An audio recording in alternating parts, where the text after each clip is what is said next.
going on, golf fans? It's your boy Gsluke here with a course breakdown for this week's Shriners Children's Open. Going to break down everything you need to know about TPC Summerlin, the home for this week's event, a venue that I've actually played once before in my life, and also one that I'm familiar with because I've been there for a PGA Tour event before. So looking forward to breaking this one down for you guys. We're going to touch on our key stats for analysis this week, what I'm using to identify my top plays both for the DFS and betting perspective. We'll go through a hole-by-hole analysis, exactly some of the strategy and shots that'll be facing the players around this track. And at the end, a few of the comp courses are similar tracks around the PGA Tour that I expect to play similar to what we see at this week. So really looking forward to it, a lot to touch on. Let's go ahead and get this thing started. TPC Summerlin in Las Vegas, Sin City, out there in the desert. You're dealing with a par 71 designed in 1991 by Bobby Weed, though in the last 5 to 6 months has had a major overhaul.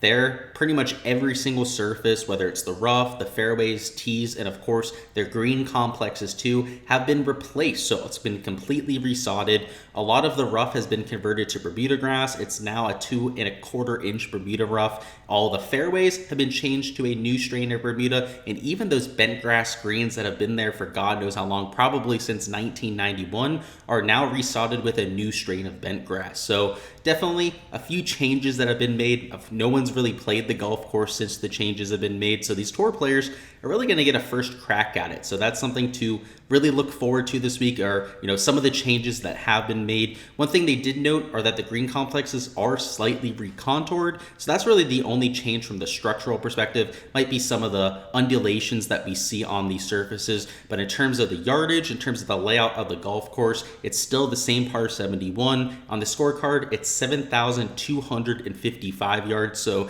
that has not changed year to year. And in terms of the difficulty, with the weather forecast looking relatively benign at this point, and I'm going to go ahead and put a screenshot on the screen of exactly what we expect for Thursday through Sunday. And again, it's a Tuesday, so it's a little bit early to be making full assumptions about the weather, but as of right now, it looks like beautiful conditions and like smooth sailing ahead. So when we look at last year's conditions, we had a relatively easy golf course, so a 2.07 stroke under par average, which was a whole 1.64 shots easier than your tour average course. And with the weather, we should expect similar conditions this time around, but maybe slightly different conditions when we look at some of the GIR and of course the fairway percentages. So in terms of the greens, they're 7,400 square feet. Though the size has not changed year to year, the GIR percentage should likely be a little bit lower. So last year it was 75.8%. The reason why I think they might be slightly harder to hit in this iteration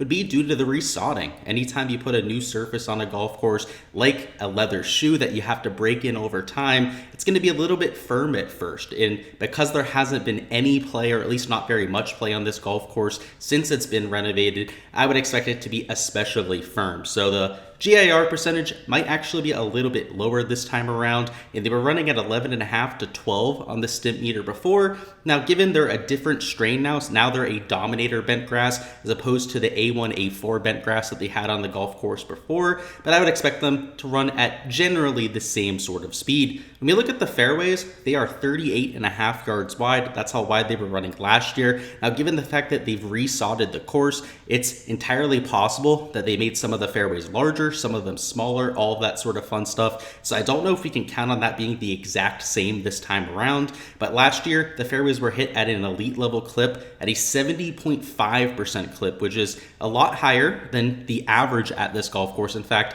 it's usually a little bit closer to 60 to 65% in terms of the fairway percentage, but it was a lot higher last year than what we're used to seeing, which in fact was 4.5% higher than the tour average course last year. I'll also say, with just like the GIRs, maybe a little bit lower this year than what we're used to seeing, because it's been resodded, should be a little bit firmer and faster, and also because last year the expected fairway percentage was a little bit higher than what we've seen year to year. So you're likely to see a little bit of regression in that category. Something else to consider though is with the firmness of the fairways, means that players are likely to get a little bit of extra rollout. So we're at elevation. That's something that we wanted to, touch on here at some point, but we're at right around 2,500 foot of elevation, which is going to make between an 8 to 12% difference in terms of your adjusted distance based on the temperature too. So in the mornings, probably about an 8% boost given the elevation there, but by the afternoon where you're getting the humidity factor and the elevation factor, you might be hitting your irons and your drivers up to 12% further. So, 7,200 yards might be playing closer to like 6,700 yards, maybe even 6,800 yards. And if it's as firm and fast as it really could be, given the resodding, could play even shorter than that. The rough here was also completely resurfaced. It's now a Bermuda grass rough. It's 2 1/4 inches long, so a little bit shorter than what we're used to seeing, which might be attributed to the fact that it's a brand new resodding. It can't be 2.5, 3 inches there in just the 5 to 6 months. But last year it played to a 0.34 stroke penalty, which probably isn't all that useful, right? It's a completely different surface, a new strain of Bermuda, also a little bit shorter than what we had for last year. So don't know how much we want to look into that. Alrighty, let's look at this golf course now just to get an idea of some of the shots that players will be facing. It's relatively short. Like I said, you're going to get a lot of extra rollout in the fairways here. So, a 280-yard drive is an iron shot, right? So a lot of players might be able to take it out there a little bit more aggressively. 326 yards is going to be an average drive here, which is leaving you just 83 yards into this green. So that's an absolute cupcake. On hole number 2, it's only 463 yards, which for, a lot of golf courses would be a little bit more meaty, but again, you're getting all of that extra rollout off the tee, and most players will be able to take this left fairway bunker out of play with a tee shot out here closer to 310 to 330. So, as long as you're not missing into the desert over there to the right or too far to the left over where the trees are, you're again left with a wedge shot into a green and likely another birdie opportunity. Hole 3, even though it's 484 yards, don't get fooled here. You're going to be hitting at most a mid-iron in here. So you go out here, you hit a 3-wood off the tee, you're left with right around 184 yards. There's a little bit of desert that you have to cross, but if you want to be a little bit more aggressive out here, you'll see players that can take it up here pretty much closer to where it chokes off, but you're leaving yourself, a 350-yard drive is certainly a meaty drive. But 130 yards in, right? So if you're a little bit less aggressive, a little bit more of an accuracy first player, still 160, 170 yards into a green, this is going to be the most difficult hole that you're facing all week, right? And if this is going to be as hard as it gets, you can tell that this is going to be a birdie fest if the conditions are right for the taking, which is what it looks like as of right now.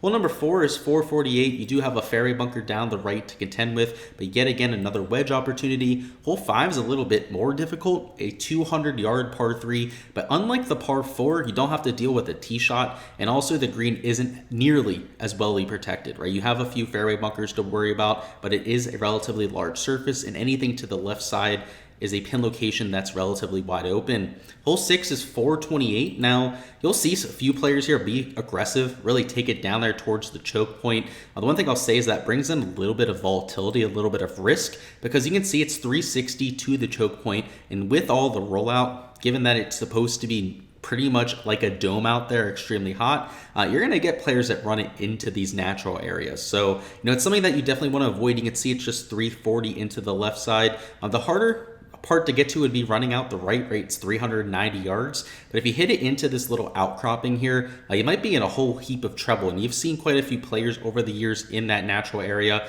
But from the fairway is yet again another birdie opportunity where you have another wedge in hand. Hole 7 is 382 yards, and while a majority of players will take the more conservative route to the right, it's yet again another risk-reward hole where some of the bombers might choose to take it over the corner.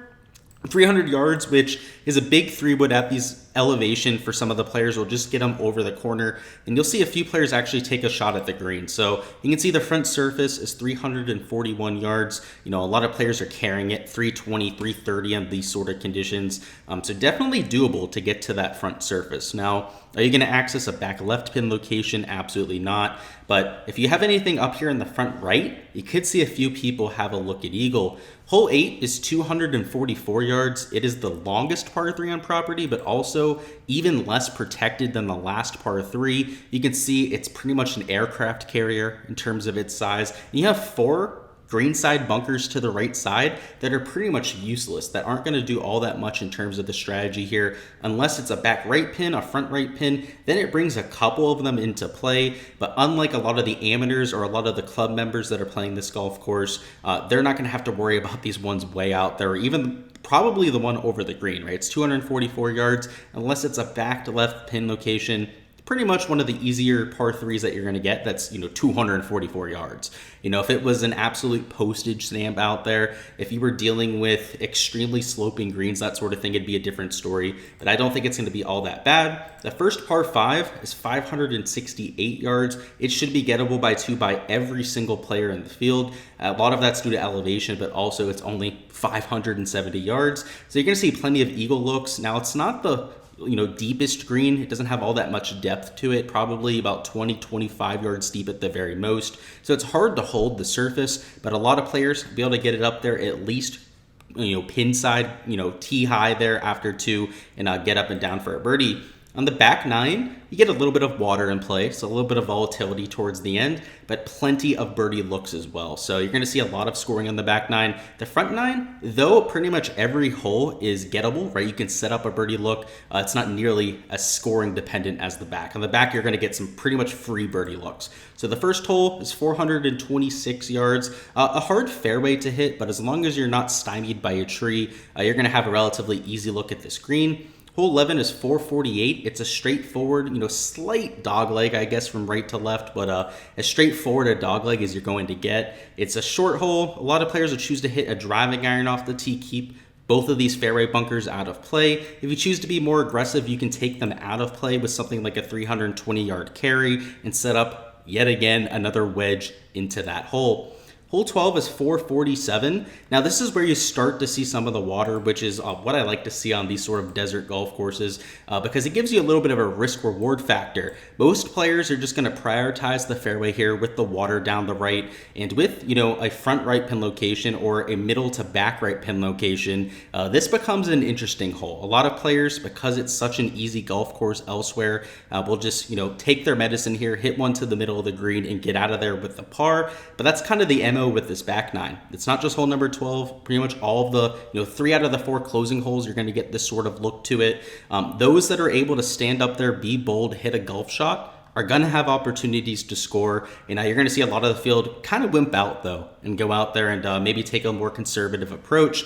Next up, hole 13 is an interesting one in terms of the power threat here. So, this is set up at 295 for kind of like, me or you going out there and hitting a tee shot. We're going to have right around 300 yards into this green, but an elite level bomber can take a much more aggressive line. So out here to the left, 367, you're going to have at least 15 to 20 players in this field that can take that on, that can get it over that, bunker right there, which is really, what is it, like a 340-yard carry, even more realistic than that. And if you get it out there in the fairway, get it to bound through that rough there, you're dealing with 200 yards into this green. So you can see there's a massive power advantage there. So for players that are hitting 3-wood a little bit more conservatively to the right, it could be a 3-shotter where you're laying up in front of this bunker. But for those who can get it over that edge there, you're looking at a huge advantage, and I'd expect a lot of the longer players to try and do so. Hole 14 is 166 yards, so it is the shortest par 3 on property, another massive green. So these par 3s are not very difficult. It's kind of hard to miss the surface at times out there unless it's a tucked pin location. Hole 15 is a drivable par 4, so they have the drive out here to the right. No one's going to do that. Pretty much every player on the field is going to take a hack at this green, because to get it to the front edge, you're looking at 276 yards, which for a lot of players this week is going to be an iron, unless it's dead into the wind, that sort of thing. It's going to be yet again another scoring opportunity. Speaking of scoring opportunities, hole 16 is another par 5, and it's only 545 yards. So it's reachable by the entire field if you're in the fairway, right? The fairway bunker, hitting a 250-yard shot over water is dicey to say the least. So you definitely want to get it in the fairway here, and I'd argue these little shrubs over here to the right, they're not shrubs. I guess they're just small little trees, isolated trees over there, could also bring in a little bit of risk. So the tee shot is the priority at this hole. If you miss the fairway, you're more than likely laying up to either right here in front of the lake, which is just a shot directly over the water, which isn't very long. So if you look at this over here, what is it, 100-yard shot over the water? I guess the better angle where you don't have to go quite as aggressively over the water is to take it a little bit further down there. So to give you an idea, that's a 70-yard shot, so it's actually a little bit shorter too. But if you can get it in the fairway, there's no reason not to take on this green. So you're going to see a lot of players take that route. It's about a 230-yard carry. Let's see, if you get the first target out here a little bit further, something closer to the tour average, which will be like 320 this week, your shot into the green, and this is to the center of the green, is only 211 yards. So should be something that's gettable by pretty much the entire field. And another risk-reward hole coming down the stretch. Hole 17 is a 200-yard par 3. You have the water down the left. So, the Sunday pin location will be back left. You'll have one of the maybe moving day pin locations over there on the front left, maybe Friday. They'll mix it up a little bit with this golf tournament. But it's a difficult hole. Everything slopes from back right to front left for drainage purposes. So definitely one where you want to get it on the surface and get out of there with a par. And hole 18 is not a hard ending hole. It definitely has variance on it due to the water though. So you want to get it in the fairway. This can be a birdie opportunity because even with a conservative drive with an iron off the tee, you're left with just 150 yards in. If you hit a 3-wood out there, get it a little bit closer, you're left with 120 yards in. So, there's still water in play. If you're in one of the fairway bunkers, it can be a little bit dicey. If you miss way left in the desert over there, which is a massive miss. It's a good 40, 50 yards offline. Then you can be in some trouble. But if you're one of these tour players, particularly one that's taking the conservative approach and just hitting an iron off the tee, you're going to have no trouble getting it out there, and you're left with next to nothing into this green. So it's, a relatively straightforward hole. It has the water down the left, I guess. But you're going to see a lot of birdies to end their rounds this weekend. Now that we've gone through the golf course and we have an idea of what these players are facing, let's go through our key metrics for analysis at the Shriners Children's Open. At number 1, we've got shots gained approach, which is always going to have the slot unless something crazy is going on with the golf course. But most importantly for this week, we're going to be looking at some of the shorter clubs, your wedges, that 100 to 125 yard range, that 100 to 25 to 150 yard approach bucket, all of those shorter ranges that we typically look at on one of these, precision sort of golf courses are going to be a little bit more important this week. So rather than weighing the longer irons, some of those 200 plus yard ranges, a little bit more, we're looking at some of the shorter clubs. So that's number 1 there. And number 2, you've got shots gained putting, and that's going to be specifically on the bent grass surface. We do have a resurfacing new greens around here. So if you're looking at course history, some of the shots gained numbers over the years at the Shriners, maybe take it with a grain of salt, knowing that the green surfaces are going to look a little bit different this time around. But the players that have historically performed the best on bent grass are going to be at an advantage here. One thing we know is that it is a bent grass surface. We don't know how fast they're going to be running. We don't know if they're going to be a lot more slopey than what we had before. But what we do know is the surface type. So if we're going to hunker down on anything, I think that's the type of metric to look at. At number 3, we've got birdie or better percentage. So at a birdie fest, and with the wind conditions that we're expecting for this week, I would definitely classify it as a birdie fest. We're going to be looking at birdie or better percentage, the sort of players that are aggressive enough that go out there, make birdies in bunches to get to 20 to a 25 under par score. On top of that, birdie or better percentage is highly correlated to your fantasy score, as a lot of the fantasy scoring algorithms out there, like what you have for a Draftkings or a FanDuel, weigh much more heavily your birdie production than your overall score. So, somebody that shoots -3, which might be the same as another player that shoots -3, the guy that's making 5 birdies and 2 bogeys, rather than the player that's making 3 birdies and no bogeys,